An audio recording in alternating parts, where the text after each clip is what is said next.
मैं सबसे पहले प्रदेश की राजधानी को राजधानी के अनुरूप अत्याधुनिक सुविधाओं से युक्त करने के लिए और सभी अटल जी के सपनों का लखनऊ बनाने के लिए लखनऊ के लोकप्रिय सांसद और देश के यशस्वी रक्षा मंत्री जी का केंद्रीय सड़क परिवहन और राजमार्ग मंत्रालय के माननीय मंत्री आदरणीय श्री नितिन गडकरी जी का आज के समारोह में लखनऊ वासियों की ओर से प्रदेश वासियों की ओर से हृदय से स्वागत करता हूं, अभिनंदन करता हूं।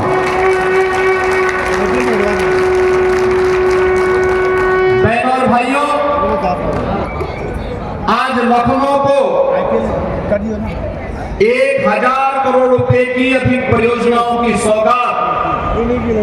जिसमें 440 करोड़ रुपए की लागत की राष्ट्रीय राजमार्ग की 2 महत्वपूर्ण परियोजनाओं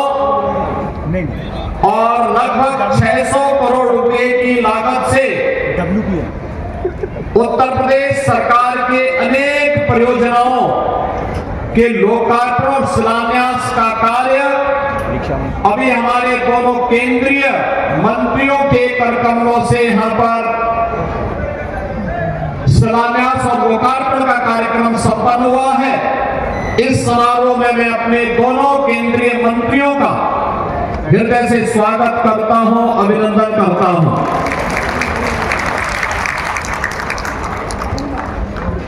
नए भारत का नया उत्तर प्रदेश,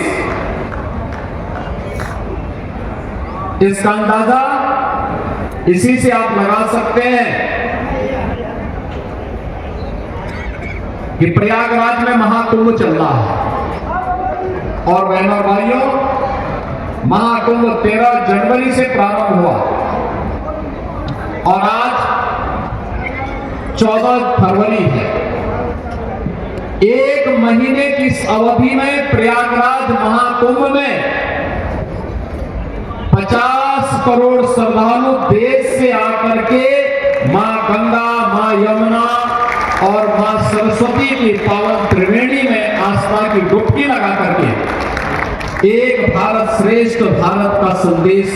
लेकर के गए हैं। तो नए भारत का उत्तर प्रदेश भी आदरणीय प्रधानमंत्री जी की भावनाओं के अनुरूप उस प्रकार के अत्याधुनिक सुविधाओं से युक्त होकर के जन सुविधाओं को और सुदृढ़ कर रहा है। मैं आभारी हूं आदरणीय रक्षा मंत्री जी का, जिन्होंने न केवल लखनऊ के विकास के लिए बल्कि प्रदेश के विकास को तेजी के साथ आगे बढ़ाने के लिए अपना मार्गदर्शन और अपना पूरा सकारात्मक सक्रिय सहयोग सदैव हमें दिया है। चाहे वह डिफेंस कॉरिडोर के माध्यम से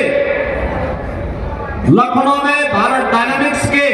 ब्रह्मोस मिसाइल के निर्माण के कार्यक्रम को आगे बढ़ाने का हो, या फिर भारत डायनामिक्स के एक बड़े प्रोजेक्ट को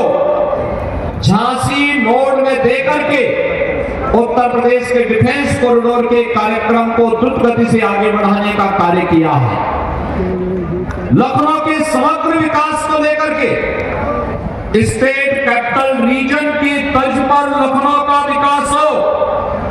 उस प्रकार की सुविधाएं मिले, उनका जो मार्गदर्शन था उसी को प्रभावी ढंग से लागू करते हुए आज इसे देश के बड़े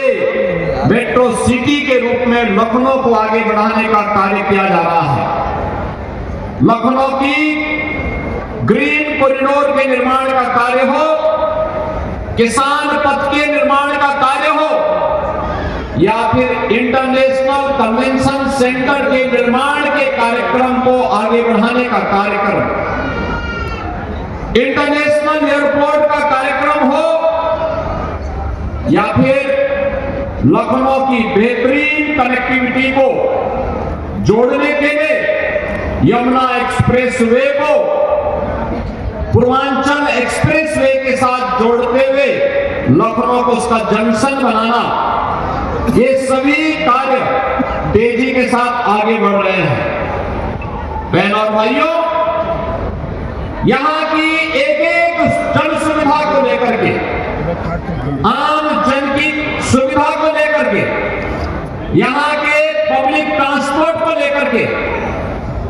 यहां की सामान्य नागरिकों के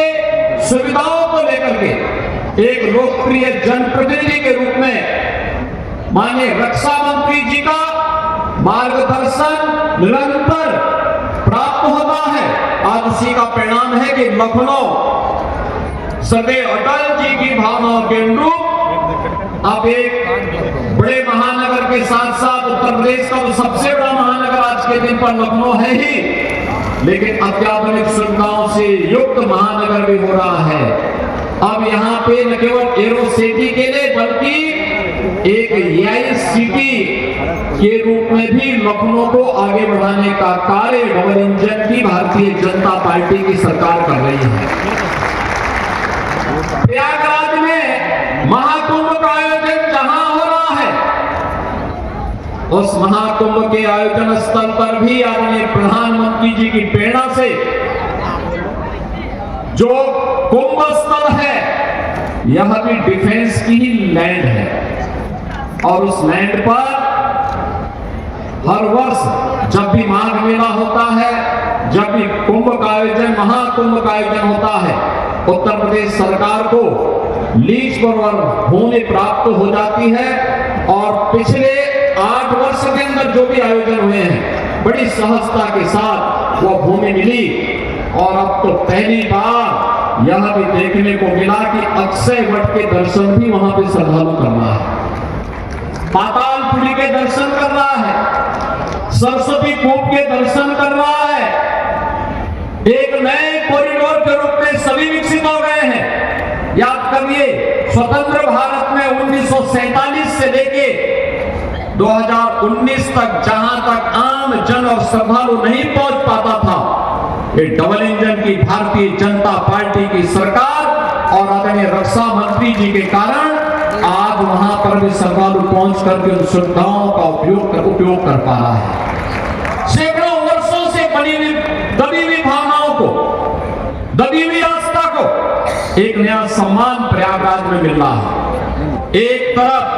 महाकुंभ का आयोजन और दूसरी तरफ वहां के इंफ्रास्ट्रक्चर को लेकर। बहनों और भाइयों, कल्पना करिए 50 करोड़ श्रद्धालु जिस प्रयागराज में आज तक स्नान करेंगे, 1 महीने की इस अवधि के दौरान वे श्रद्धालु आए होंगे और सर्वाधिक श्रद्धालु आए हैं सड़क मार्ग से।